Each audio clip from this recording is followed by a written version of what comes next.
Saudara, guncangan fiskal di tingkat daerah berlarut-larut. Sejumlah kepala daerah mengaku kesulitan membayar gaji pegawai pemerintah dengan perjanjian kerja atau P3K akibat tekornya anggaran Pemda, menyusul pemangkasan dana transfer ke daerah dari APBN.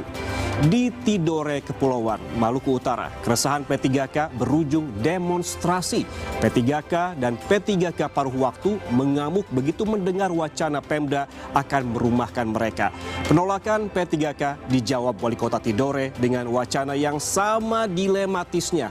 Wali Kota Muhammad Sinen berencana memangkas tambahan penghasilan pegawai, TPP, ASN hingga 30% untuk mengatasi defisit anggaran Pemda. Defisit anggaran tak terelakkan bagi Pemkot Tidore Kepulauan dengan pendapatan daerah sebesar 608 miliar rupiah, sementara belanja mencapai 657 miliar. Ada defisit hampir 50 miliar rupiah. Masalahnya, dari hitungan Pemda, kalaupun tunjangan P3K dan P3K paruh waktu dipotong untuk efisiensi, hanya bisa menghemat 20 miliaran rupiah. Alias masih tekor puluhan miliar yang nilainya terbilang cukup besar untuk level daerah seperti Tidore Kepulauan. Dapat pendapatan ASC kepala daerah itu pasti akan dikurangi semua untuk menjauh kebutuhan masyarakat tadi. Jadi pemerintah pusat harus penuhi dan take over gaji paruh waktu dan P3K. Masalah-masalah yang terjadi di daerah bisa diselesaikan. Masalah demo, masalah pendapatan kasih kurang ini karena keterlambatan tadi pemerintah pusat. Masalah tadi bagi hasil kurang bayar pihak pusat. Saya jujur saja, kalau sampai 2027, 2028, 2029 penganggaran dia model begini, tidak ada satu orang yang berani calon kepala daerah. Ya, serupa sebelumnya beberapa kepala daerah lebih dulu bersuara soal tekanan fiskal yang menimpa daerahnya. Gubernur Maluku Utara, Shirley Choanda bilang, pemerintah Provinsi Malut sudah tidak memiliki uang untuk membayar gaji para P3K sampai akhir 2026. Sementara Bupati Siak Afni Zulkifli juga komplain dengan kebijakan fiskal pemerintah pusat yang memangkas dana bagi hasil atau DBH dan dana alokasi umum atau DAU yang menurutnya membuat Siak kehilangan 500 miliar rupiah. Menteri Dalam Negeri Tito Karnavian meminta Pemda lebih dulu melakukan efisiensi agar bisa membayar gaji P3K. Baru jika anggaran Pemda benar-benar tertekan akan dicek apakah Pemda masih memiliki alokasi dana bagi hasil dan selanjutnya baru akan ditransfer oleh pusat. Meski demikian, Mendagri melarang P3K dirumahkan. Minta daerah melakukan efisiensi dulu. Kalau seandainya sudah dilakukan efisiensi juga, nah ada nggak DBH-nya? Kalau DBH-nya ada, ya kita akan dorong ke Menteri Keuangan. Ini prioritaskan daerah ini, supaya bisa bayar P3K. Ya, tapi prinsip dasarnya tidak boleh ada perumahan. Untuk menyelesaikan polemik gaji P3K sekaligus tekanan fiskal di daerah, Banggar DPR mendorong pemerintah segera menyalurkan dana bagi hasil DBH kepada daerah. Kondisi fiskal di daerah sudah mengalami tekanan yang luar biasa. Oleh karenanya, alangkah baiknya jika pemerintah pusat ikut urun rembuk dengan daerah, umpamanya dana bagi hasil yang belum disalurkan segera disalurkan agar daerah bisa bernapas dan mampu membayar honor gaji P3K. Ya, sejak tahun lalu, saudara, pemerintah pusat memang memangkas transfer ke daerah atau TKD. Tahun 2025, TKD dipotong sebesar 848 triliun rupiah. Sedangkan tahun ini kembali dipotong sekitar 155,5 triliun rupiah atau lebih kurang 18 hingga 20% menjadi hanya 693 triliun rupiah. Dana TKD ini disebar ke 38 provinsi serta 514 kabupaten kota. Penurunan alokasi TKD bakal mencekik Pemda yang anggarannya sudah rapor merah. Masalahnya, banyak Pemda megap-megap karena keuangan mereka bergantung transfer pemerintah pusat. Data Kementerian Dalam Negeri menunjukkan hingga Agustus 2025 dari total 546 daerah di Indonesia, sebanyak 493 daerah diantaranya atau sekitar 90% memiliki kapasitas fiskal yang lemah. Hanya ada 26 daerah yang sekitar 5% yang tergolong memiliki kapasitas fiskal kuat. Sementara 27 daerah atau sekitar 5% lainnya berada pada kategori fiskal sedang. Pemerintah pusat melakukan realokasi ataupun melakukan alokasi anggaran untuk belanja prioritasnya seperti MBG, sekolah rakyat dan sebagainya menggunakan dana transfer ke daerah yang dipotong. Ini yang menyebabkan pemerintahan daerah itu tidak bisa membayar gaji pegawai P3K-nya. Karena bagaimanapun juga mereka sangat ketergantungan dengan dana transfer ke daerah dari pemerintah pusat itu sangat besar. Nah, ketika ini yang terjadi, maka sudah pasti mereka akan melakukan pemotongan anggaran yang cukup besar di daerah. Salah satu pos yang sangat mudah sekali bagi mereka potong itu adalah pos untuk P3K. Ya, di satu sisi ada kemungkinan Pemda memang kurang efisien mengelola anggaran dan juga prioritas kebijakan. Namun di sisi lain banyak Pemda yang pendapatan aslinya memang kecil dan habis untuk biaya rutin. Persoalan makin kompleks karena di masa lalu ada warisan rekrutmen P3K yang kurang mempertimbangkan kemampuan keuangan daerah. Lalu, apa jalan tengah yang tersedia dan bisa dilakukan agar layanan publik tak dikorbankan? Kita bahas lebih lengkap di Business Talk, kesulitan gaji P3K, Pemda tak efisien atau ego pusat. Bersama saya, Ian Rahman.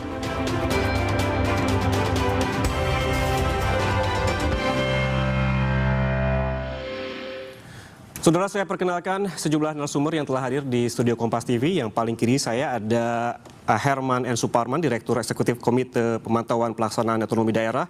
Mas Herman, selamat malam. Selamat malam, Mas. Ada juga Nur Baiti, Ketua Umum Asosiasi Pegawai Pemerintah Perjanjian Kerja Indonesia.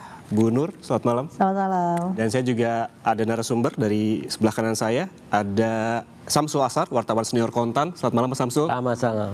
Dan saya juga tak lupa memperkenalkan dua narasumber saya dari saluran Zoom. Ada Mas Sinton Pasaribu, Bupati Tapanuli Tengah, sekaligus Waketum Asosiasi Pemerintah Kabupaten seluruh Indonesia. Bang Mas Sinton, selamat malam. Ya, selamat malam Mas Ian. Ada juga Ahmad Doli Kurnia, anggota Komisi 2 DPR dari fraksi Golkar. Pak Doli, selamat malam. Selamat malam. Assalamualaikum warahmatullahi wabarakatuh. Waalaikumsalam warahmatullahi wabarakatuh. Saya ke Bang Mas Sinton langsung nih, Bang Sinton. Ini tidurnya pecah begitu seperti yang kita informasikan sebelumnya. Menurut Anda apakah ini representasi masalah daerah lain? Ya, secara umum kondisinya seperti itu, Mas Ian, bahwa kondisi di daerah ini ya sesuai dengan judulnya Kompas, fiskal daerah itu memang sangat-sangat sempit, sangat-sangat bahkan kita ya bisa dikatakan defisit ini. Nah, apalagi daerah-daerah seperti kami, daerah Tapanuli Tengah ini yang baru terkena bencana, daerahnya juga memang kategori daerah yang miskin. Termiskin di Pulau Sumatera, di Provinsi Sumatera Utara setelah Pulau Nias, kabupaten kota di Pulau Nias, di daratan Pulau Sumatera itu Tapanuli Tengah. Nah, selain kemiskinan juga angka pengangguran yang sangat tinggi. Angka kemiskinan kami itu 11,03%. Jadi dan penganggurannya di angka 7,2%, itu di atas rata-rata nasional. Nah, jadi terhadap umpama daerah-daerah miskin seperti Tapanuli Tengah ya yang habis kena bencana memang butuh treatment lah, butuh pendampingan dari pusat. Karena kalau kami mengandalkan PAD katakan ya, PAD aja kalau kita dikejar bagaimana daerah supaya kreatif, satu umpama kami itu PAD-nya dari dulu di bawah 100 miliar. Saya nggak tahu memang ya ada salah tata kelola lah yang lalu-lalu umpama begitu ya. Nah, ketika kita mau optimalkan ini kemudian momentumnya tidak tepat, habis kena bencana. Jadi kalau kita retribusi, pajak dan lain sebagainya kita dorong ini juga masyarakatnya ekonominya juga sangat sulit. Nah, maka kami ya daerah yang memang sangat tergantung dengan transfer pusat. Maka kami berharap 2027 nanti tidak ada lagi pengurangan. Mohon kami juga dibantu agar kami bisa cepat merecovery dari pemulihan pasca bencana ini.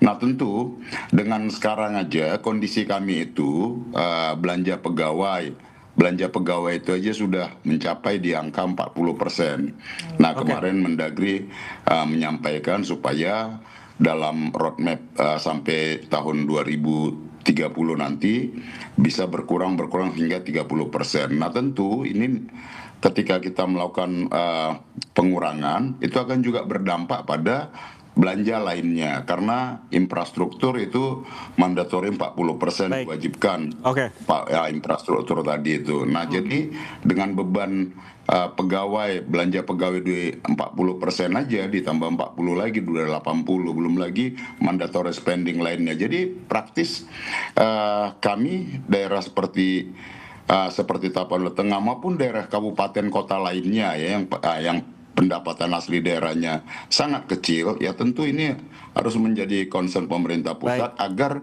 pelayanan publik di daerah itu tidak stagnan dia seperti itu. Baik Bang, nanti kita lanjutkan kembali pembahasan dengan Anda. Saya ke Bu Nur, apa sebetulnya kegelisahan dari teman-teman P3K terlebih begitu ada Tidore yang pecah begitu di sana, sebetulnya apa yang menjadi kegelisahan dan apa juga harapan dari teman-teman P3K? Iya. Tentunya dari kasus Tidore ini kita banyak belajar ya Mas, bahwa inilah yang real terjadi di lapangan. Karena kondisi teman-teman sendiri dengan status P3K yang berbasisnya kontrak, dan apabila masih dibutuhkan daerah masih bisa diperpanjang, kalau tidak kan bisa diberhentikan. Kekhawatiran saat ini adalah ketika mereka tidak lagi bisa digaji, mereka bekerja tetapi tidak mendapatkan penghasilan, sehingga banyak kepala daerah yang tidak sanggup untuk memperpanjang mereka, dengan akhirnya adalah di PHK. Padahal kan kalau kita tahu Kemendagri dengan Bu Menpan sendiri mengatakan tidak boleh diberhentikan. Tetapi kepala daerah kesulitannya adalah di anggaran. Sehingga yang jadi beban kami para P3K ini dianggapnya adalah beban daerah itu sendiri gitu loh. Kalau kita melihat dari kasus Tidore ini kan akan dirumahkan begitu ribuan teman-teman P3K kemudian batal. Kalau dari catatan Anda, apakah ada kasus serupa begitu di daerah-daerah lain yang kemudian juga yang sebetulnya kita tidak ketahui, atau justru ini menjadi banyak daerah yang akan merumahkan, kita hanya tahu informasi secuil saja gitu? Iya, sebenarnya Tidore ini adalah kasus yang terlihat. Kalau di belakangnya banyak sekali kasus P3K yang lain. Bahkan ada yang berstatus P3K, mereka punya NIP resmi dari BKN. Di dalam SK-nya itu tertulis 0 rupiah gitu loh. Banyak P3K yang belum digaji dan tidak memiliki gaji yang tetap gitu kan. Apalagi tidak digaji berapa lama Bu informasinya? Dari pertama kali menerima SK ada sampai sekarang. Di SK itu 0 rupiah dan sampai hari ini itu ada di Muna Barat, Sulawesi Tenggara masih 0 rupiah belum dibayarkan. Dan bahkan masih kalau memang pun ada yang dibayarkan minim, ada yang 100, 200 gitu kan. Nah inilah yang membuat kekhawatiran dengan efisiensi yang berkepanjangan. Teman-teman P3K mereka wajar kalau punya rasa ketakutan, apalagi berbasisnya P3K itu adalah kontrak gitu kan. Oke, saya ke Pak Doli. Pak Doli, ya. Permasalahan ini bukan hanya di Tidore katanya tadi, bahkan ada daerah lain dan ada yang tidak digaji dari awal. Tanggapan Anda? Iya, sebetulnya ini ya pada saat tahun lalu ya TKD ini dipotong, ya kami sebetulnya sudah pernah mengingatkan dan kemudian meminta supaya pemerintah pusat mengantisipasi, karena nanti akan berdampak seperti ini. Ini kan sudah, kalau pakai bahasanya pemilu itu sudah TSM nih, dampak dari DKD itu terstruktur, sistemik dan masif gitu ya. Nah kita memang kemarin memperjuangkan dan bisa memahami ya apa yang dialami oleh kawan-kawan kita sebagai kepala daerah. Memang mereka sangat kesulitan itu, anggaran nggak ada. Terus kemudian karena anggaran nggak ada, janji kampanye dan segala macam program yang harus dilaksanakan itu tidak deliver. Masyarakat sudah mulai ada yang komplain dan seterusnya. Nah sekarang udah berdampak lagi kepada kelompok masyarakat yang berada di lingkungan pemerintah daerah gitu. Nah secara simpel memang ada kepala daerah yang mencoba mau mengambil ya kebijakan untuk merumahkan dan segala macam. Nah, tapi saya juga dari awal sudah mengingatkan, karena kami dari dulu di Komisi 2 itu memperjuangkan Bapak Ibu yang dulu statusnya tenaga honorer, sekarang sudah secara perlahan kita sudah punya konsep P3K ya. Jangan juga jadi korban. Dulu waktu jadi status tenaga honorer mereka korban. Itu bukan hanya bulanan, ada tahun-tahunan yang nggak digaji tuh waktu itu. Nah sekarang begitu sudah mulai jelas statusnya sebagai P3K, ya menjadi bagian dari ASN, masa ngulangin lagi mereka nggak dapat tunjangan gaji atau apalagi diberhentikan gitu loh. Nah jadi oleh karena itu kami kira-kira 2-3 minggu yang lalu ya sudah rapat kerja, waktu itu mengundang Menteri Dalam Negeri, kemudian juga Menteri Pan-RB gitu. Pertama kami mengambil kesimpulan tidak boleh ada pemberhentian atau dirumahkannya ASN terutama P3K. Yang paling gampang kan memang itu ya, karena mereka tadi kontrak perjanjiannya waktunya tertentu dan segala macam itu. Baik Pak Doli, tapi ini permasalahannya dari daerah kan dipangkas, beban daerah ini semakin berat begitu. Apa kemudian solusi dari pemerintah termasuk dari legislatif? Tapi jangan dijawab dulu, kita bahas usai jeda, tetaplah bersama kami di Business Talk.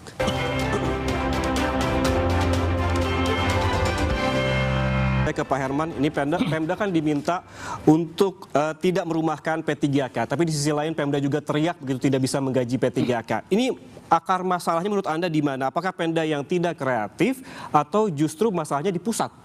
Ya, kalau bagi kami ini korban dari ego pemerintah pusat, Mas. Karena semua desain kebijakan, pembenahan baik di sisi birokrasi, di sisi fiskal, ataupun di dimensi sektoral, misalnya kalau kita bicara pendidikan dan kesehatan, itu berjalan dalam arah yang berbeda. Gitu ya. Jadi ada pembenahan reformasi birokrasi, tetapi tidak sesuai dengan seperti apa arah di pembenahan fiskalnya. Karena kalau kita lihat misalnya, pembatasan gaji pegawai, itu bagian dari pembenahan di sisi fiskal, katakanlah ya. Tetapi di sisi lain, di Kementerian Pan-RB, itu masih membuka ruang untuk apa? Untuk membuka P3K di daerah maupun di level nasional.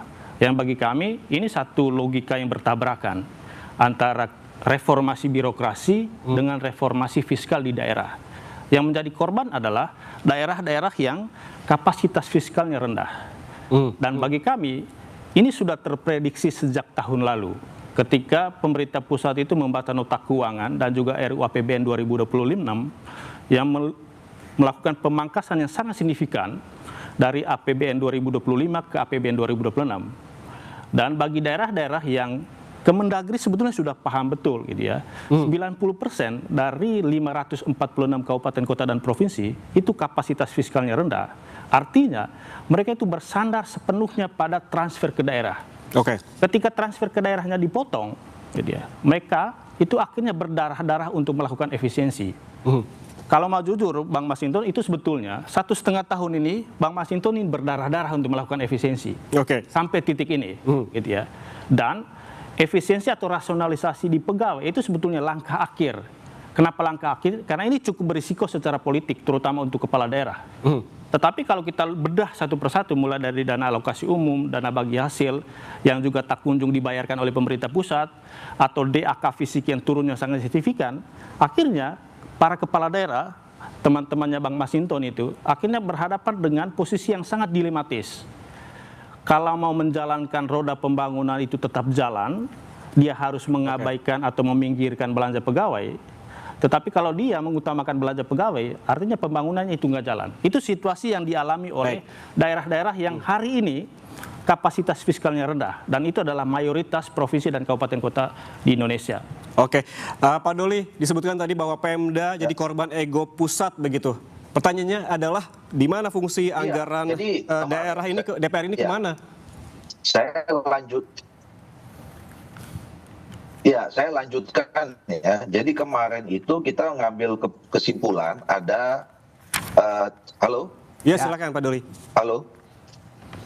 Silakan dilanjutkan. Halo? Ya. Jadi saya lanjutkan, kemarin pada saat rapat kerja kita itu kita mengambil ada 3 kesimpulan di antara sekian kesimpulan yang lain ya. Tadi pertama kita tidak setuju untuk kemudian memberhentikan atau merumahkan P3K terutama. Kemudian yang kedua, nah kita minta supaya kemarin kan ada kebijakan tuh yang penggunaan dana transfer itu harus 30% ya maksimal untuk pegawai. Nah itu coba direlaksasi ya, tidak diterapkan dalam waktu dekat ini. Nah yang ketiga, kalau memang situasinya sudah tidak memungkinkan, kita minta waktu itu pemerintah pusat turun tangan. Jadi ini harus ditalangi oleh APBN. Nah itu kesimpulan kita ya. Nah tadi apakah kemudian seperti yang disampaikan oleh Ketua Badan Anggaran melalui dana bagi hasil, ya sebetulnya kan dana bagi hasil itu menurut saya itu hak dari daerah ya. Yang sebetulnya kalaupun nggak ada situasi kritis di daerah harus sudah dikirim. Nah tapi belum tentu itu cukup juga. Nah oleh karena itu memang ini harus menjadi perhatian pemerintah pusat, karena kejadian di Tidore ini sebetulnya kejadian yang sudah lama ditahan itu sebetulnya, dan di daerah-daerah lain hampir sama itu situasinya.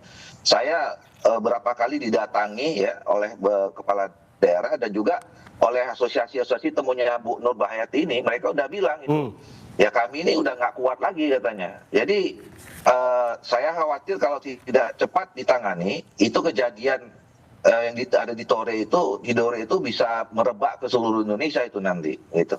Oke, saya ke Bang Masinton. Kalau kondisinya tidak berubah, mana menurut Anda yang paling memungkinkan ini memenuhi permintaan pusat untuk tidak merumahkan P3K atau memangkas tunjangan P3K?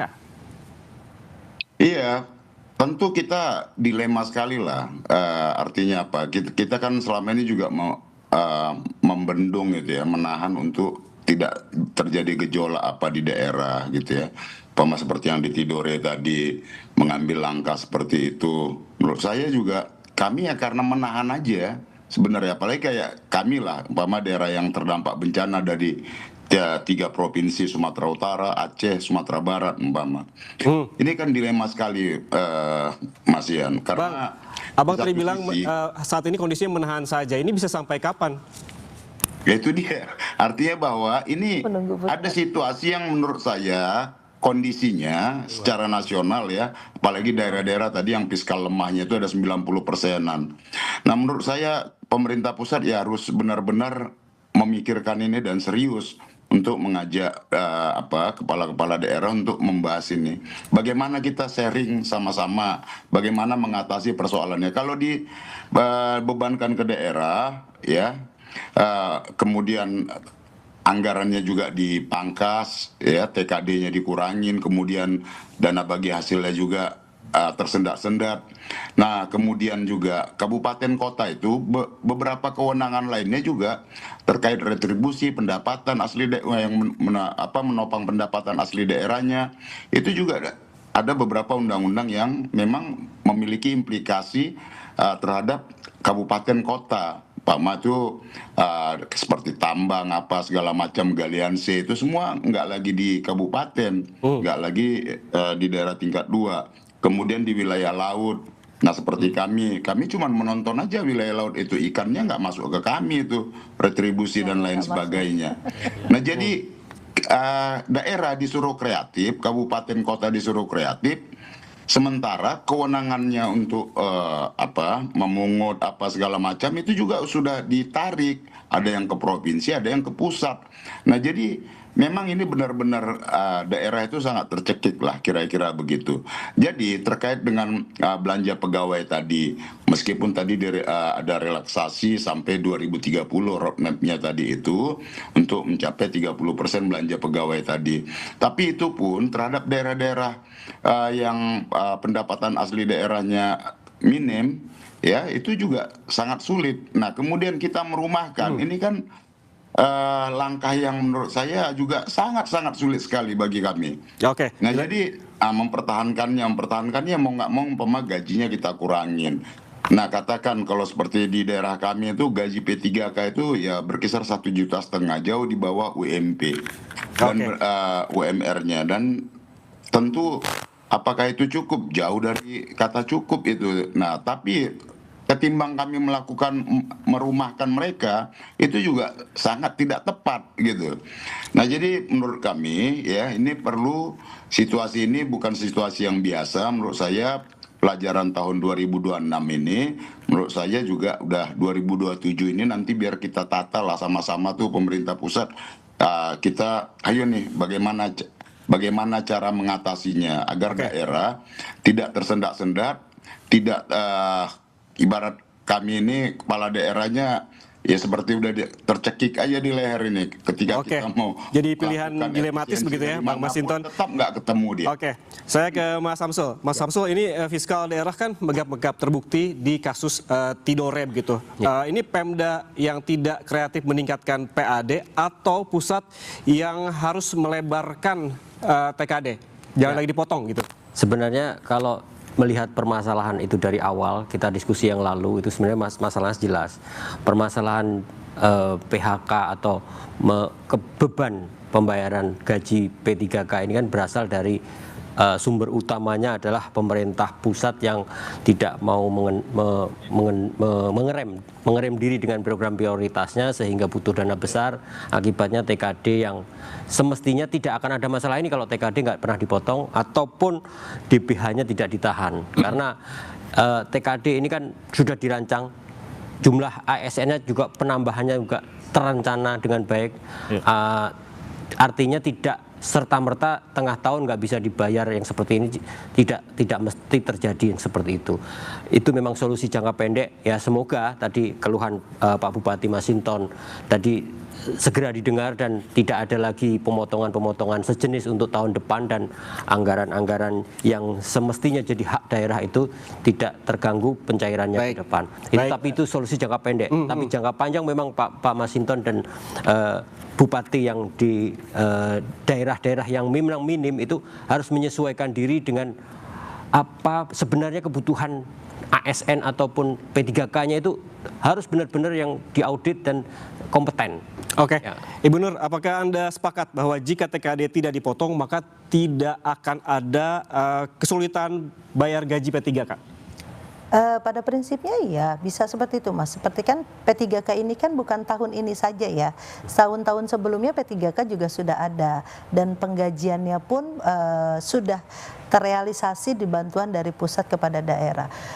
Sebenarnya kalau TKD tidak dipotong dan tidak adanya pelamar P3K pada saat ini, yang saat ini banyak sekali gitu, sehingga kepala daerah juga tidak kesulitan, itu lebih meminimkan kesulitan yang saat ini ada gitu kan, lebih meminimalis sebenarnya. Nah, lebih enak dari semua permasalahan ini kan, harapan kita dan teman-teman semua itu adalah ketika gaji P3K itu diambil alih oleh pusat APBN, sehingga disama dengan ASN PNS yang saat ini sudah ada gitu, sehingga mungkin saya rasa seperti para kepala daerah tidak akan kesulitan lagi gitu loh, dan tidak ada lagi polemik masalah P3K penggajian pada saat ini di daerah. Karena kalau P3K itu kan dikembalikan lagi kepada kemampuan daerah penggajiannya. Baik, gitu. Mas Herman, kalau kondisinya seperti itu, seperti ini, apa solusinya? Pemda yang harus meningkatkan PAD atau pusat yang harus segera turun tangan bayar gaji P3K? Ya, kalau kita bicara konteks jangka pendek, menurut kami yang paling strategis adalah pemerintah pusat harus turun tangan.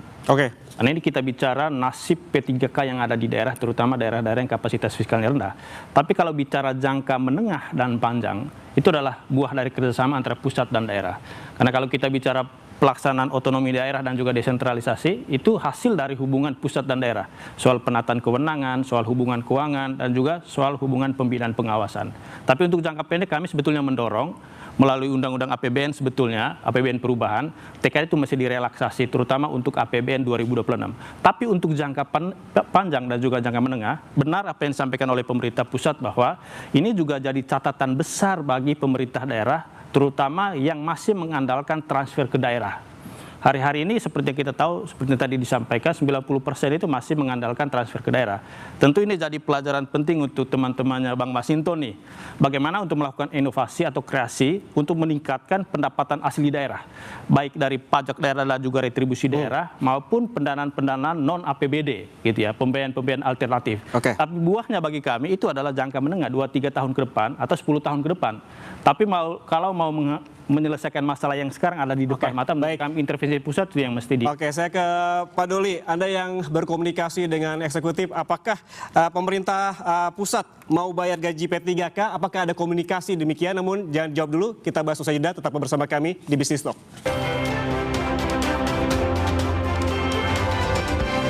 Di Business Talk, saudara, dan yang kita tunggu-tunggu dari tadi akhirnya tiba juga di studio Kompas TV, Ahmad Doli Kurnia, anggota Komisi 2 DPR dari fraksi Golkar. Sudah sampai, langsung saya todong. Tadi sesuai pertanyaan saya, Anda kan yang berkomunikasi dengan eksekutif. Apakah ada pembahasan atau pembicaraan, apakah pemerintah pusat mau bayar gaji P3K segera?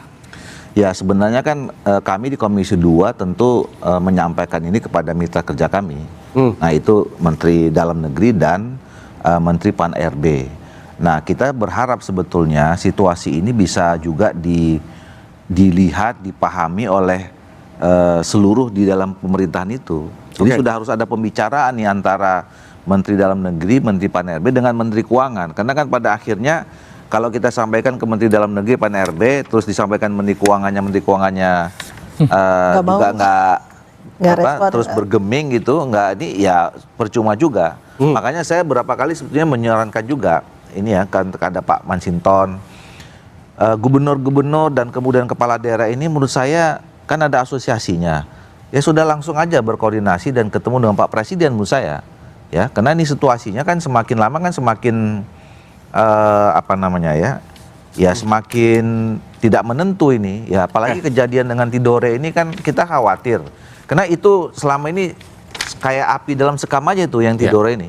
Dan itu berlaku di hampir seluruh daerah. Nah, oleh karena itu menurut saya sudah saatnya pemerintah pusat ya membuka lebar matanya melihat realitas yang terjadi, bahwa dampak dari pemotongan TKD ini bukan hanya yang kasihan kepala daerahnya, bukan Pak Masinton yang tercekik ini sekarang sudah mulai juga tercekik rame-rame di bawah. Ibu-ibu yang ada di bapak-bapak yang ada di ASN terutama P3K. Oke, saya langsung ke Bang Masinton. Bang Masinton, ini disarankan begitu ya, Anda langsung bertemu dengan Presiden Prabowo Subianto. Apakah Anda optimistis Presiden akan memberikan solusi terbaik bagi Anda?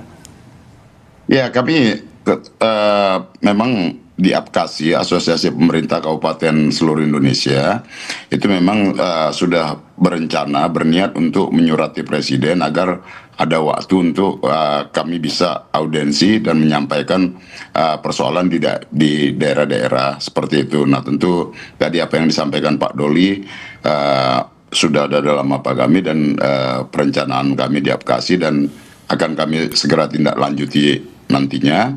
Dan kemudian memang persoalan di daerah ini nggak bisa dianggap dianggap enteng gitu ya, karena memang itulah kondisi di daerah hari ini, bahwa dengan dampak pemotongan TKD, kemudian kondisi fiskal di daerah juga yang sangat terbatas, kewenangan daerah juga dalam melakukan berkreasi dalam melakukan agar ada tambahan pendapatan asli daerah, itu juga beberapa kewenangannya juga dikurangi. Nah, tentu memang harus kita tata betul bahwa yang ada, kami pernah ketika audiensi sama Pak Mendagri disampaikan tentang ini ada tata kelola yang belum tepat selama ini di daerah, umpama seperti itu, sehingga kemudian ada pemangkasan apa segala macam. Yes, oke. Tapi artinya kan tidak semua daerah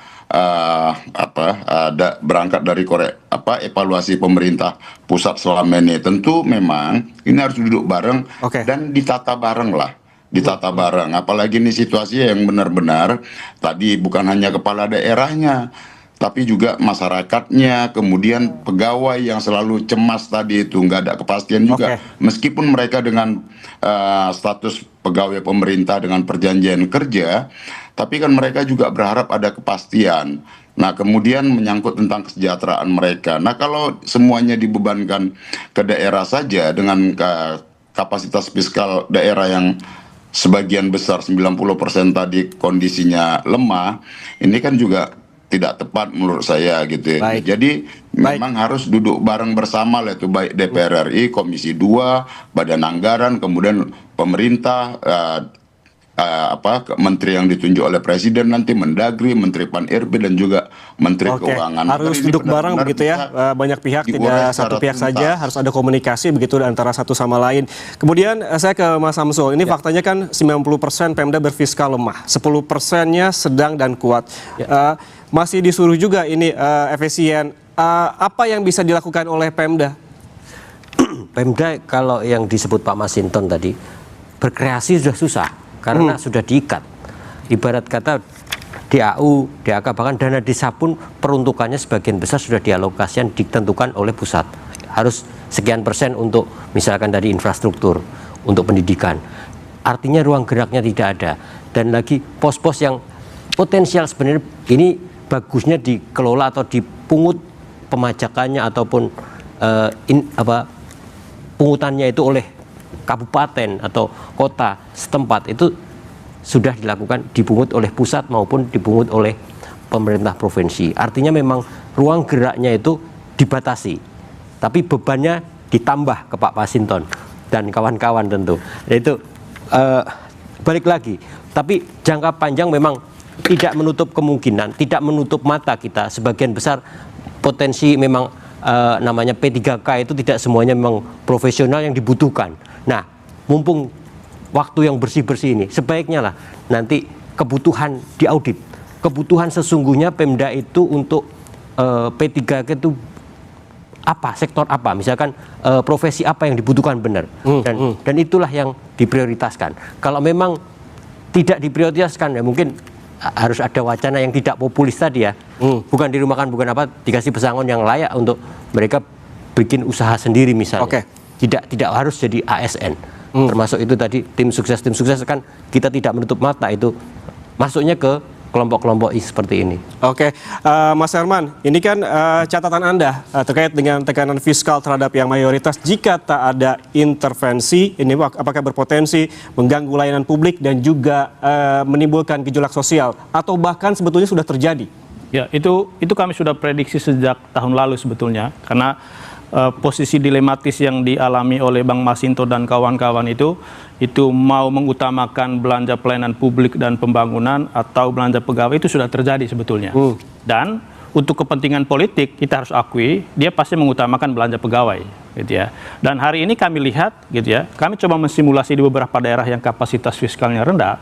Ketika ada efisiensi tahap 1, kami sebut tahap 1 Pak Bang Doli, ketika waktu itu Inpres 1 tahun 2025 melakukan efisiensi sebesar 50 triliun dari 919 triliun TKD 2025, itu ada daerah-daerah yang terkena efisiensi atau pemotongan, gitu ya, karena yang terkena sasaran itu adalah DAK fisik, dan DAK fisik ini adalah bantalan satu-satunya bagi Pemda untuk belanja modal dan infrastruktur. Mereka coba untuk memenuhi kekosongan anggaran di DAK fisik itu dengan merealokasi belanja-belanja yang ada di SKPD yang lain. Hasilnya apa? Belanja infrastrukturnya nggak optimal, pelayanan publik di sektor-sektor strategis lain itu akhirnya terabaikan. Dan itu yang kita hadapi hari-hari ini, gitu ya, di daerah-daerah yang terutama daerah-daerah yang kapasitas fiskalnya rendah itu, gitu ya. Jadi kalau misalnya sekarang pemerintah pusat terutama Kemendagri untuk mendorong efisiensi di pemerintah daerah, bagi kami itu sebetulnya itu sudah di titik final nih, gitu ya. Karena itu tadi kami mendorong untuk mengantisipasi melebar atau meluasnya isu P3K yang ada di Tidore, gitu ya. Menurut kami langkah strategisnya adalah pemerintah pusat harus turun tangan, gitu ya, terutama untuk daerah-daerah yang kapasitas fiskalnya rendah. Mungkin kalau kita perhatikan dari komponen DAU, DBH, DAK, DBH. Karena dari catatan kami, banyak DBH daerah-daerah itu yang belum dibayarkan dalam 1 atau 2 tahun terakhir. Gitu. Kemudian nanti jangka panjangnya akan seperti apa? Namun jangan jawab dulu, kita bahas usai jeda. Tetaplah bersama kami, saudara, di Business Talk.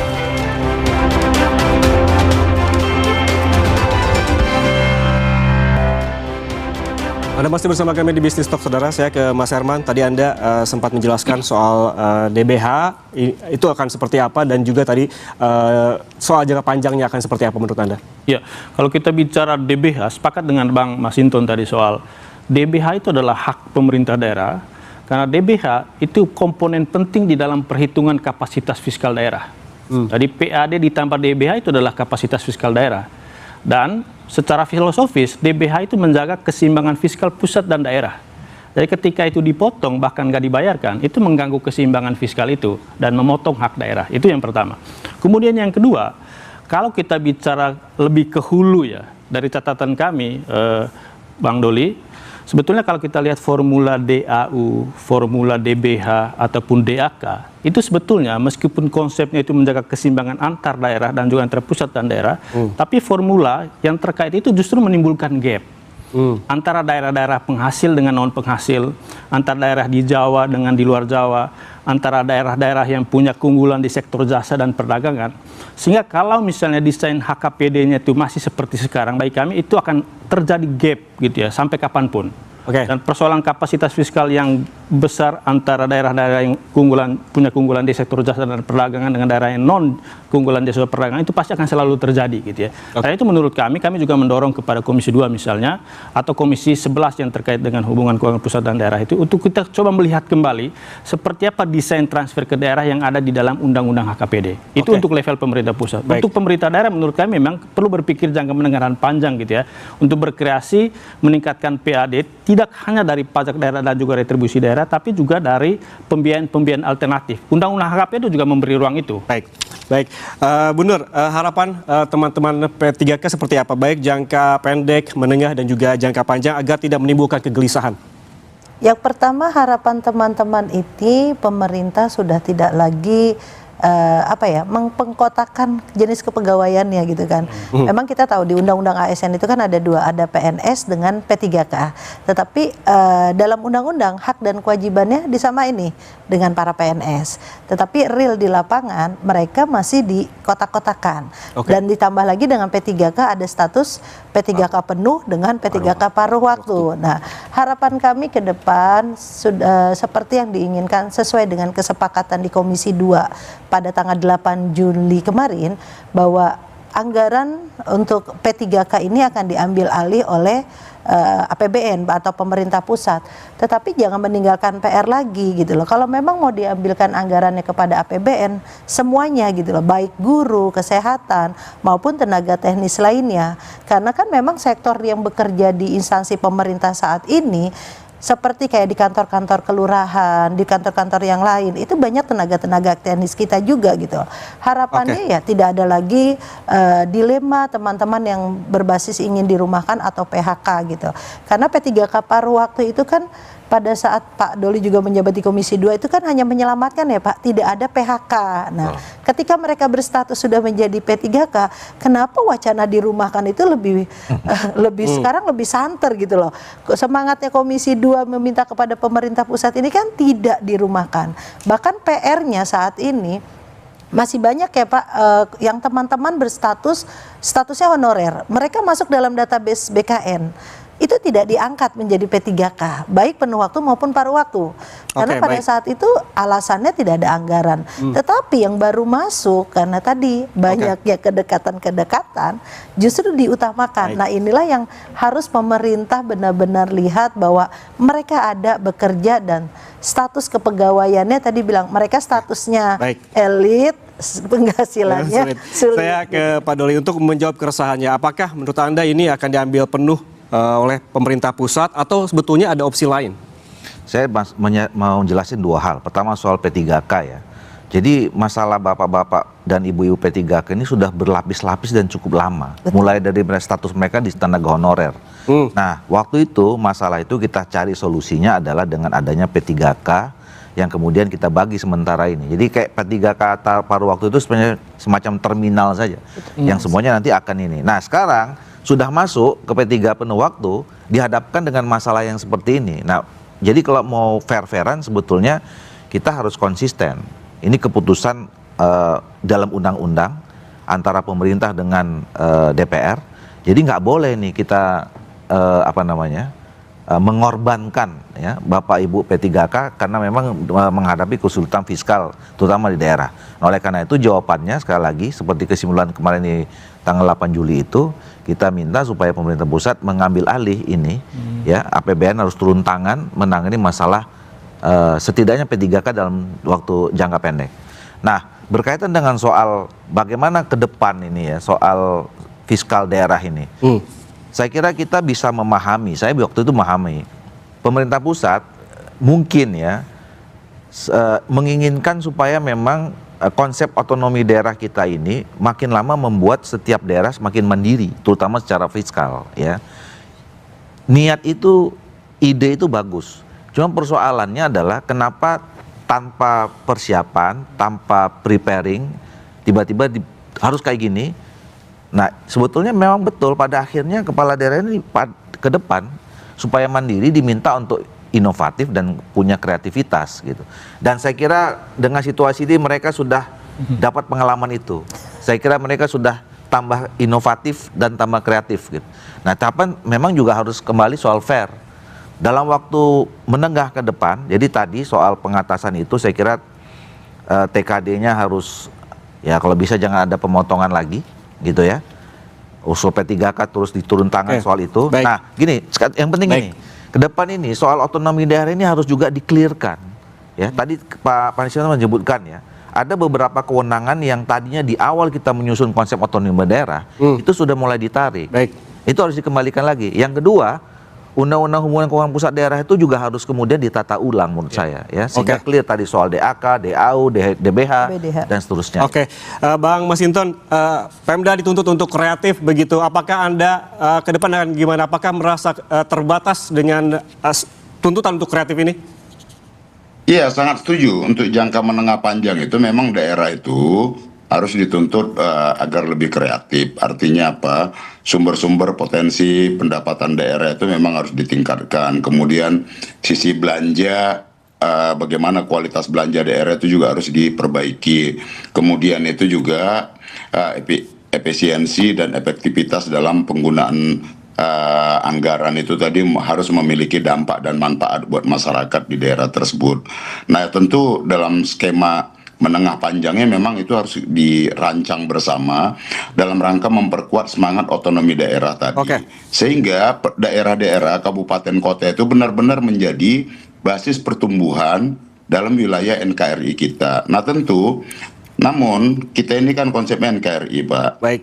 Nah, maka kesulitan daerah juga itu adalah kesulitan, harus menjadi kesulitan kita bersama, baik itu pemerintah pusat dan pemerintah di daerah. Nah, sehingga harus dicari jalan keluarnya. Nah, sekarang kondisi sekarang ini daerah-daerah itu udah megap-megap semua, dan ini nggak boleh dibiarkan oleh pemerintah pusat. Nah, sehingga harus ada treatment yang tepat dan kemudian harus dicarikan jalan keluarnya yang tepat lah, tanpa tanpa membebani daerah yang megap-megap ini tadi. Kita kan prinsipnya negara dengan konsep gotong royong, prinsip bersama-sama. Jadi menurut saya adalah ini harus dicarikan jalan keluarnya. Nah, tadi umpama beban pegawai tadi, belanja pegawai, biarlah ditarik pusat dulu lah, kira-kira gitu. Nah, di daerah tetap itu, kalau saya sih berharap memang agar daerah itu juga dilakukan supervisi.